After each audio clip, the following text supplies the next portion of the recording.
Well, good damn afternoon, Americans. I am Jericho Green, and I'm here with you once again, but I am not alone.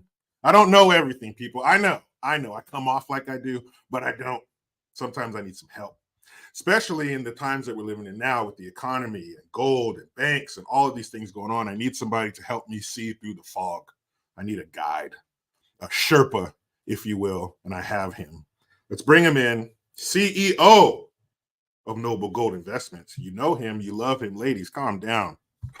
Colin Plume. What's up, man? Good afternoon to you. How are you? Everything's good. I want to put a disclaimer. I don't know everything either. I just want to be What? clear about that. But I do know a little bit about money and entrepreneurship. And it's an exciting day. Bitcoin's 57,000 today. All the haters just eating on it.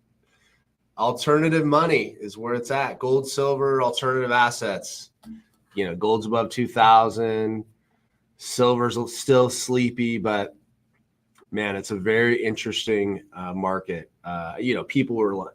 I remember with Bitcoin, well, the stock market's down and Bitcoin's up, and these assets they're independent now. These alternative assets are not tied. They're not tied to the stock market. People said when the dollar was weak that the Bitcoin did well. Now the dollar's strong and Bitcoin's doing well. So it's alternative assets are here to stay, and it's an interesting. It's a very interesting real estate. Lots to discuss today, and kind of a bombshell report that you and I are going to get into about derivatives that I think we'll get into a little bit later, which will be fun. So, yes, most definitely. And speaking of the alternatives, the cryptocurrencies, the Bitcoins, those are kind of quote unquote died down. It's not on the headlines every day. Bitcoin, cryptocurrency. So being that it's not hot as far as in the public eye, what would you give a grade? What grade would you give to cryptocurrency? Is it still something people should be, Bitcoin and all that stuff? Is it still something people should be interested in, or is there a reason it kind of cooled off and we should maybe be wary? Well, Bitcoin's at 57,000. I mean, it obviously its all-time high is 67,000 and some change. So listen, it's volatile. Once it broke 67,000 about 2 years ago, it plummeted for a year and a half. Got all the way down to 14,000.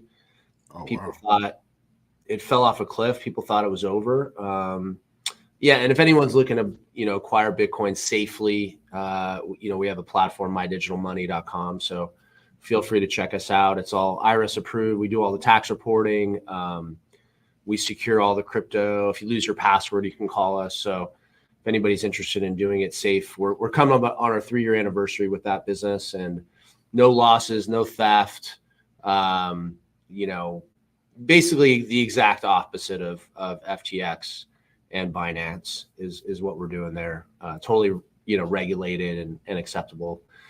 I think, it's the volatility is scary for any investor, but I do think now two things. Once they allowed ETFs in Bitcoin, which happened about 2 months ago, and now they're talking about an ETF in Ethereum. You got to think that now the financial markets, stockbrokers, big firms have access to selling crypto. It's opened the market up to a much wider audience.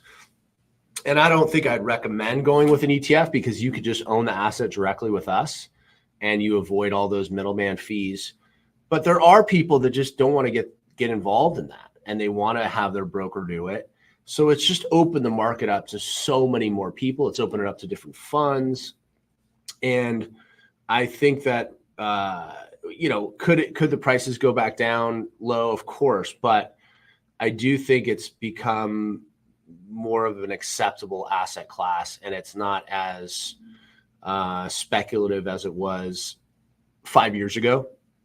So I think having a little bit, having a percentage in some cryptocurrencies. I mean, listen, look at the gains just this year. Bitcoin, I think earlier this year was sitting in the, high 30s. Now we're at 57,000. Those are pretty remarkable gains. I don't think there's asset classes that can do that. The fact that you can own it in an IRA with us is unbelievable, because you could basically have, 200 or 300% gains potentially, sell it in the IRA and avoid tax. So I think it's worth considering. If you're almost at the end and just looking to retire, and you might want to be careful because of the volatility, right? I mean, that's the problem with being in a class, and something that can go up so much is that it can go down a lot too. So for some people, it's not going to be a great asset. Gold and silver are much safer. But I think if you're 30, 40, 50, it's something years old, I think it's something you should be considering. Okay. Now, a lot of good information there, but one of the things you said that stuck out to me is when you mentioned if you lose your password, they can contact you and recover it. The customer service, that is huge. And there's all these, like Arnold said in Terminator 2, when John asked him, how come the liquid Terminator can't turn himself into a gun and just shoot somebody? It says complex moving parts. There's a lot of moving parts here. There's a lot of things going on. Right. But one of the most important things is the customer service. And that's something that you guys nail at Noble Gold Investments, because not only we all forget our password, everything has a password. We can't keep up with them. So that's going to happen. Right. But when you have a question about something, being able to contact somebody, number one, here in the States, where you can understand them, not only there's no language barrier, but you understand what Correct. It means to live life in this country. We all understand. Yeah. That. Yeah. And I think that's part of the reason I started that platform. Is one of the great things about Noble Gold is that a lot of companies have gone away from a live person, and we have always had live people that you can contact, and people that understand the product. And I think you want to be with people that specialize in things, because they really know stuff. Like our staff that handles transactions for buying and selling precious metals, all of them own precious metals. All of them own the same products that we're selling. So unlike other areas, when you contact something in finance, where there's so many areas that they could be in, you can't tell me a stockbroker is going to be well-versed in U.S. equities, overseas equities, emerging equities. It's impossible to have your pulse on all of those things. We really, gold, silver, platinum, palladium, our staff that's what they live and breathe in the physical market. So you're going to get someone that's a specialist, that's going to understand those products, that's seen the market, and you're going to get questions answered quickly and easily, because people have questions. Hey, where was gold 5 years ago? What if I got to sell this? What if, what about silver? What about platinum? Where was platinum 5 years ago? These are common questions. We're going to answer all those questions for you. So I think it is really important to have someone that specializes in finance in a specific area, so that you get the best information at the time that you need it. That's 100% true. I agree. And like I said, you guys, that's something you guys are very good at over there. And it's very important to those of us who, we don't know as much as you guys know. So to have somebody you can trust who understands is priceless. But you mentioned it, so let's get into it. This bombshell news that is dropped on the financial world, please. Yeah. So kind of take a step back. If everybody remembers 2008, the credit derivative market is a big reason we had the real estate collapse. And in essence, for people that, want to get a quick learning outside of this, the movie The Big Short, I think, does a phenomenal job explaining what the derivative market is. But in essence, what happened in 2008 is that they were bundling loans on the market and selling them to different banks. So basically, you'd go to a bank to get a loan, and the bank was not concerned about your credit worthiness, because they were just going to, in essence, get that loan and sell it to somebody else. So they were deferring all their risk, if that makes sense. Mm-hmm. And so the banks that were buying the loans thought that all of these loans were A credit loans. But what was happening, the fraud that was happening, is that they just started bundling loans that were not a credit. There was a lot of delinquencies happening in 2005, 6, 7, and 8. And so the next buyer of this bundled credit derivative, thought that these were A quality loans, which means they were all paying and they were in good standing. But in essence, what they ended up buying was sort of junk. They ended up buying some A's, but they ended up buying a lot of loans that they were unaware of that weren't paying, that were in foreclosure. And so this set off, that obviously that incredible situation where some of the biggest banks went out of business. It looked like the economy was falling apart. The stock market just came to a halt. So that was the derivative. One of the reasons that we had that collapse in 2008 is that the banks were just bundling a bunch of garbage and selling it off. And then whoever was buying those bonds that they bunched together ended up getting caught holding the bag.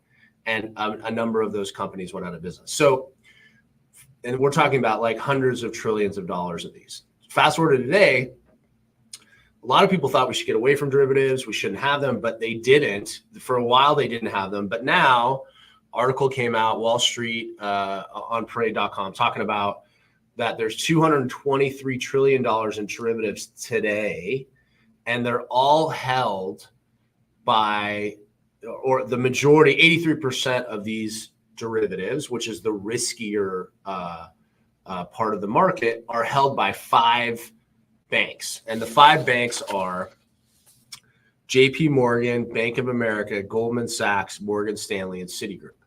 So they have the biggest exposure today to this derivative market. So what Colin, real quick, yeah. I'm sorry. So some of these names sound familiar from the 2008 market collapse. Correct.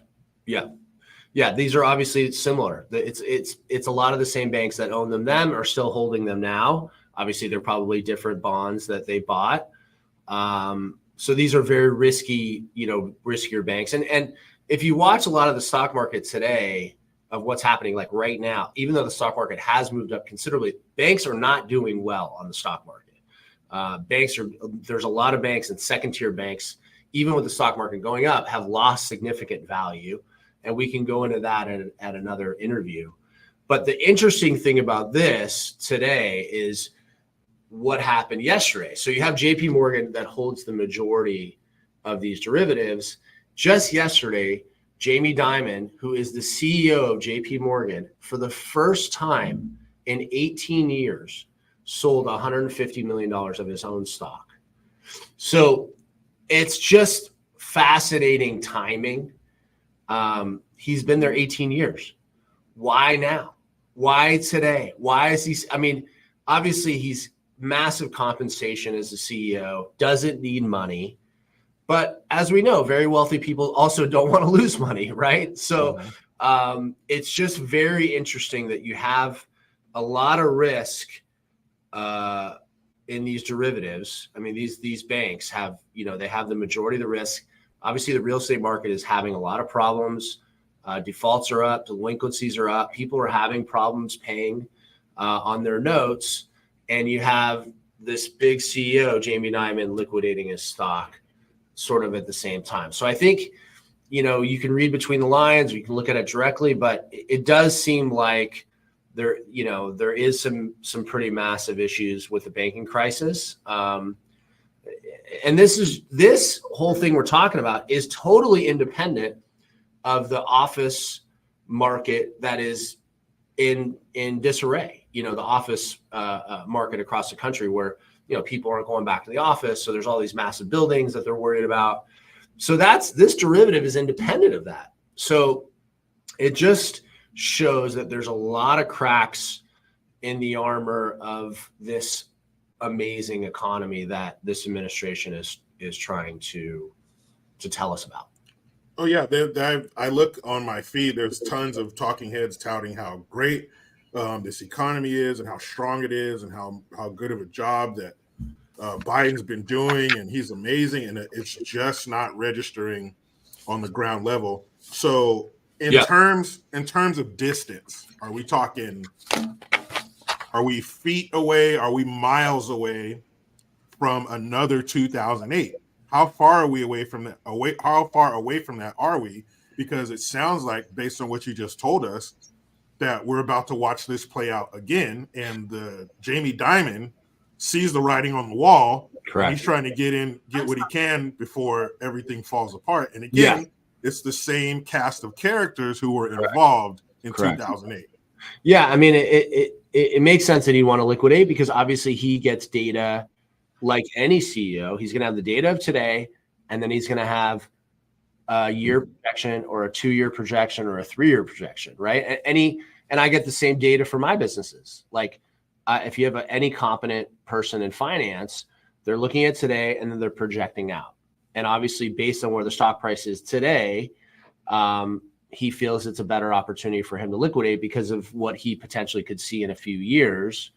The other argument, not to be devil's advocate on the other side, but I will, if he thinks that Biden is going to get reelected, he may be liquidating today because he's worried about taxes, right? I mean, that could be, not to totally take away from what I believe, but I just want to put everything out there. If Trump gets in office, I think he's going to continue a lot of the tax cuts that he put into office when he was there over 4 years ago. So I think there's going to be people doing similar moves this year just to hedge their bet, so to speak. Because obviously on $150 million, depending on who's in office, he could be paying 50%, or depending on where the tax laws are at the time, maybe he pays less. And so I think there's a lot of different ways to look at this. And yeah, I am concerned about, mid-sized banks, regional banks. I think we saw 2 big credit card companies merge, Discover, Capital One's acquiring Discover, which is also not great for consumers because, there's not a lot of credit cards already. It's starting to shrink. So we're in a position where there's a lot of monopolies. And the problem with monopolies is just their ability to just push rates as they want, right? And credit card rates are the highest they've been in, I think, almost 14 or 15 years. We're in the 22 to 23% range for a standard credit card. For lower credit people, you're probably close to 30%. Consumer credit debt this year broke $1 trillion, which is the highest amount it's ever hit. So you have a lot of these, mergers happening. You have a lot of these things happening behind the scenes. And I think we're in for some rocky waters here in terms of where the economy is going. But, there's certain things this administration is trying to hang their hat on, which is low unemployment and kind of where the stock market is.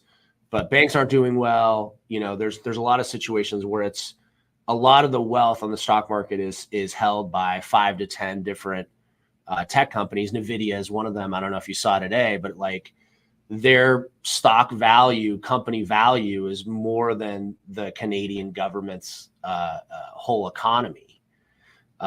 So, unless you're in that stock or you bought that stock at the right time, you're in other areas. Maybe it's not as lucrative, for you. Is it possible? You said, 1, 2, 3 year projections.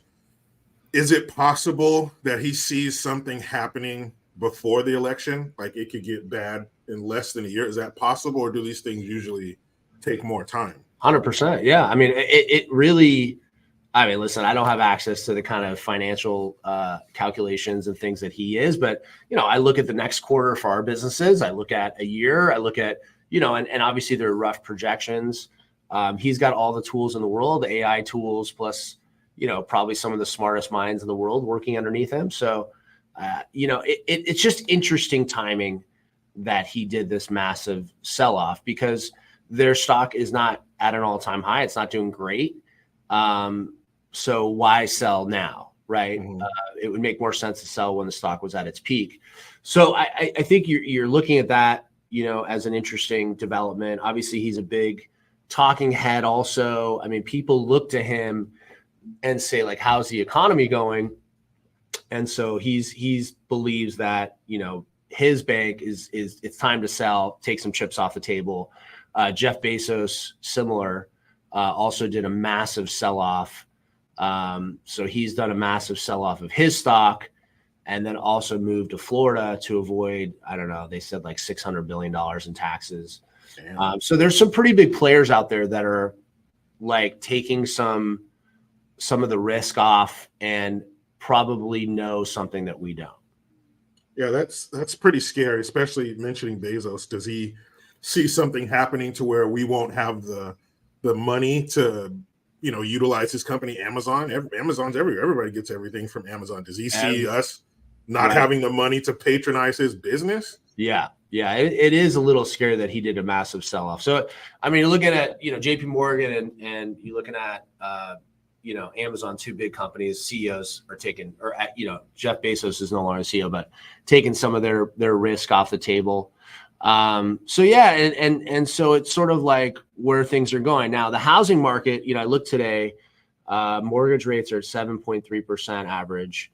Obviously, there's people out there that are probably getting a little bit better, depending on which bank you are, but you're probably in the high sixes.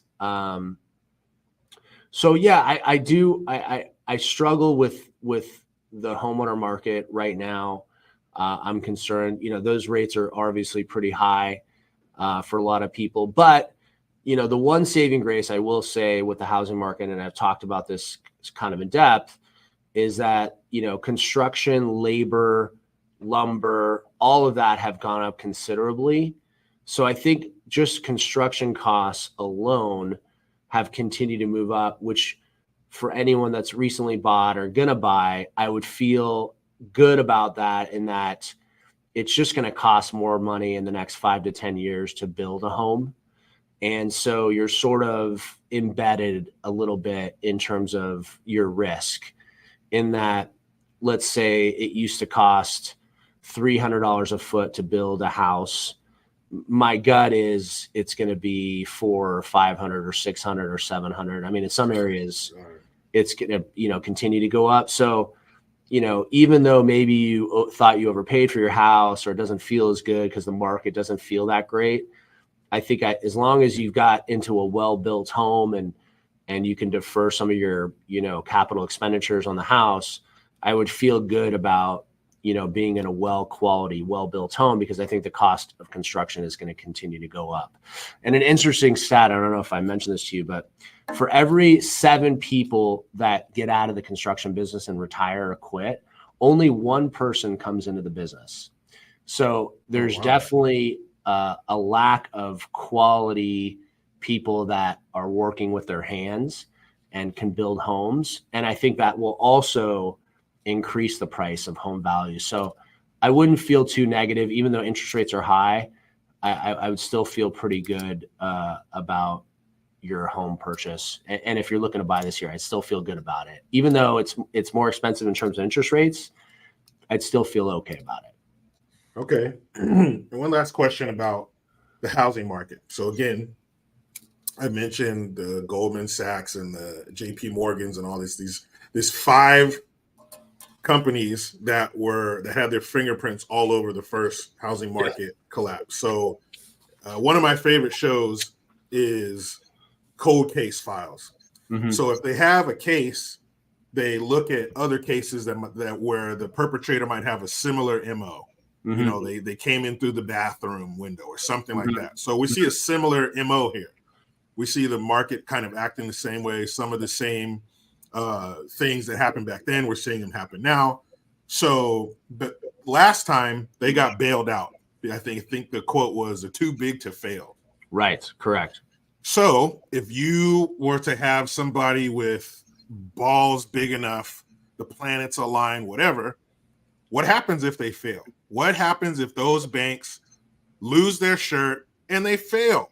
Yeah. To the mind of the layman, I guess, or the average Joe, okay, those big banks fail. The smaller banks, the mid-sized banks would take their place. Somebody's got to do their job if they're not around to do it anymore. Yeah. Is it that simple, or would it be catastrophic for us if those banks were to fail, those financial institutions were to fail? Yeah, I mean, I think, in my opinion, public sentiment today is changed a lot since 2008. I think people today feel better about let them fail. I think it's really people have lost trust and connection to banks the way that they used to. And I think the fear of, some of these banks going out of business is a little bit gone because we've gone through it already. And there's a lot of people that believe that Bitcoin was created out of frustration that the banks were bailed out in the first place. Because we know that the average consumer that bought those homes, they didn't get bailed out. They weren't bailed out at all. So I think public sentiment today is leaning towards let them fail. Let somebody else come in and buy that debt. Let somebody else let's not get the government involved at all. And I think we'll be in a much better situation. I don't think we can afford it. I mean, look at what we did in COVID. We did all these bailouts. We gave all this money out there to business owners. So much fraud. I'm still getting calls today. I can get money now from COVID. Wow.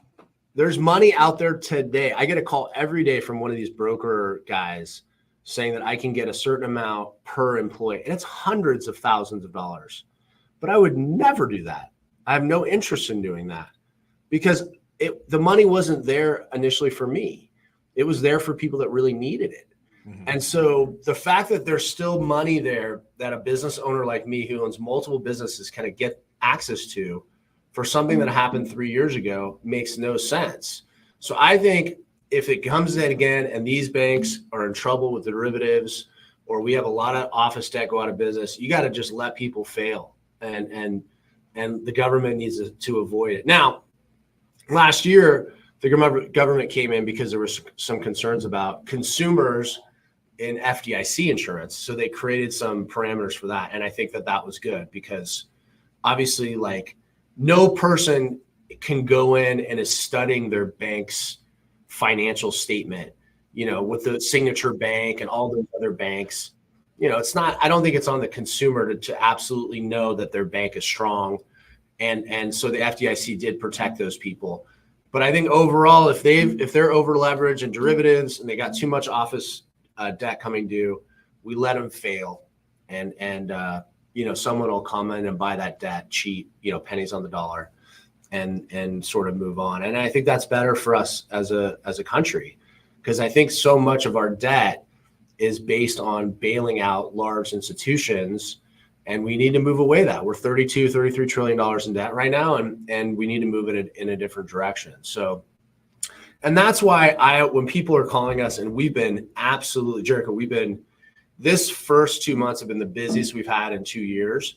And I think a lot of it is very simple in that people want assets that don't have debt.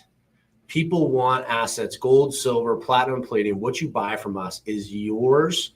And I think it's kind of an old school belief, but you should have some things in your portfolio that aren't a debt instrument. And you should have some things that you own by yourself. Gold and silver, platinum, palladium, the bars, coins, whatever you borrow from us is one of the few assets in the world that you actually own by yourself. Even your home, let's say you pay it off, you don't have a mortgage, you still have property taxes. Mm-hmm. Right? You still have all the things. You still got the maintenance. You still got all this stuff that you're still partners basically with the jurisdiction and the state that you live in, because you're going to have tax there, right? So there's so few assets in the world. You buy a stock, you're just buying a share of a corporation. You're not owning it entirely. So I think that part of the people are saying today is just, I want to own things by myself. I want things that have a limited supply. And so we've been absolutely just slammed with IRAs and also just home delivery, people just wanting to get it at home. We're shipping the fastest we've ever shipped as a company. We never ship slow, but we're really shipping fast. Metals are getting there sometimes in 4 or 5 days from date of purchase, which is phenomenal. So it's just a great time to take a little risk off the table and get into something tangible. Yeah, that peace of mind of having, like you said, something that you own completely by yourself, independent. Correct. of any other entity, and having it at home to where I'm sure people occasionally probably go in their safe or wherever they keep it just to look at it, just to have that peace of mind that if stuff gets really bad, I'll be okay. I have something here to take care of myself or take care of my family. I mean, if we're talking like post-apocalyptic levels, something I can barter with, but this is I do it for my kids. Mm-hmm. I have set aside a certain amount of gold and silver for each of my kids. And I've, in the last, 30 days, I've pulled them and showed them what they have. I've showed them the gold, the silver, and the platinum. I don't have any palladium for them yet, but I showed them those 3 metals, and it was fascinating for them to look at it. And we talked about the value. My kids are young. I have twins that are 5, and then my oldest is 7. And we were just talking about the values, and they were asking me where they're made and how they do it, and they have to pull this out of the ground. I mean, it was some really amazing questions that I was getting from my kids. And then some stuff like, could I sell this and buy Pokemon cards? That was one of the questions. I don't think that was. Yes, you can. You can buy a lot of Pokemon cards, but with this. So I was getting the whole gamut of questions from my children. But yeah, I mean, they have a net worth, right? The kids have a net worth, and that's a great thing to start them off. And who knows when they are actually getting this gold and silver, what the values are going to be. Gold's probably 10,000, silver's probably a few $100s an ounce. So it'll be interesting. And and I wrote, so I have a little book next to it, and I wrote the spot price of the day that I purchased all these items, because I want them to see the growth over time. And so a lot of the silver that I bought was in the $15 range. Gold, $1,300, $1,400 an ounce. So we talked about that how it's gone up in value. And so it's really fascinating to be able to do that. And I think it's a good thing to start kids early, understanding the value of things, and just kind of educating them on different ways of finance, because there's a lot of people that their parents never give them that education. I think the earlier you start, the better. Yeah, I could say that I was one of those kids. My parents never really talked to me a lot about finances, nothing beyond, managing your bank account, save your money, that kind of stuff. But that's good. And for them to see that growth, to be excited that it was this and now it's this, and over time it's going to be more, And do you see one of your kids as kind of being the financier of the group, or either of them kind of, that finance is going to be their thing?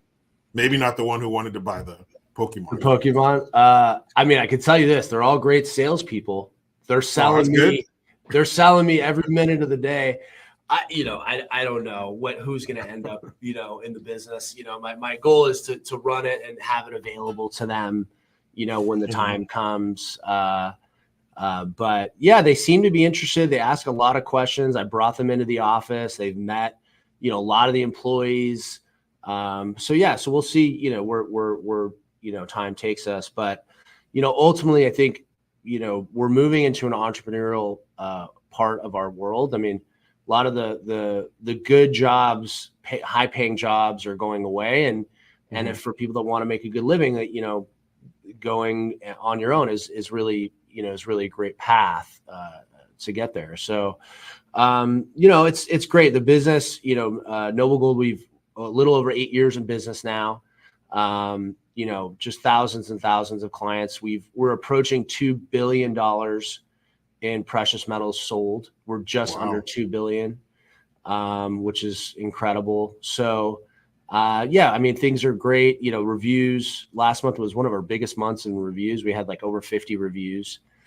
So the business is going great. We're shipping, and I think at the end of the day, as long as we are honest, we talk to clients, we pick up the phone, and we're there for people, we focus on our clients, we should be around for a long time. And you will be.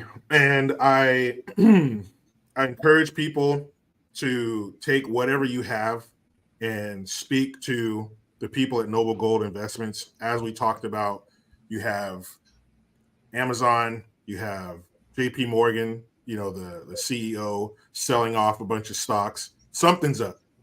Whether it's going to happen this year before the election, or as Colin mentioned, 1, 2, 3 year projection, something's up. These people are doing these things for a reason. They, like, again, how Colin mentioned, they have AI and all these staffs and the brightest minds watching this stuff for them. So something is going on. So definitely get in now. There's a reason that these first 2 months of the year have been record breaking.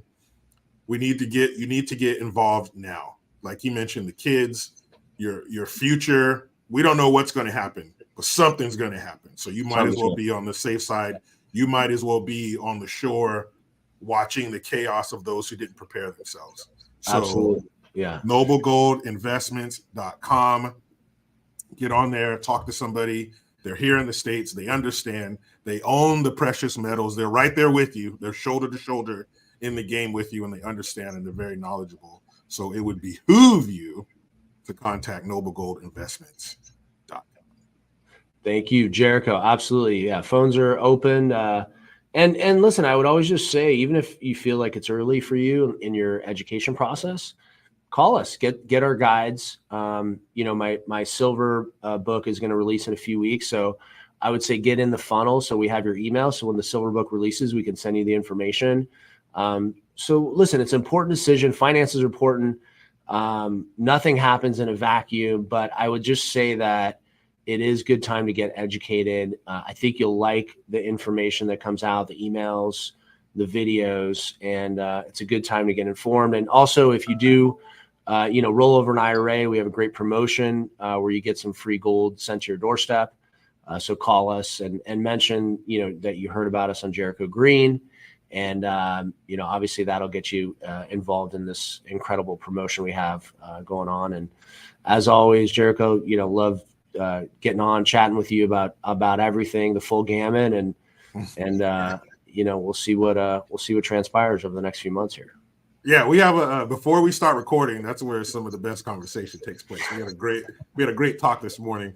And I would say before we close, definitely, I know I experienced this. It's a bit intimidating because, stocks and bonds and IRAs and all these acronyms and stuff that we may not know a lot about, but don't let that keep you from preparing yourself. Don't be intimidated. Call, and they will literally, short of holding your hand and walking you through this journey, they will help you. They will answer your questions. They will be there for you when you have questions at any time. So don't be intimidated by it. Take that first step and secure your financial future, because something is going on. Colin, I thank you. Jericho, always good. Talk soon.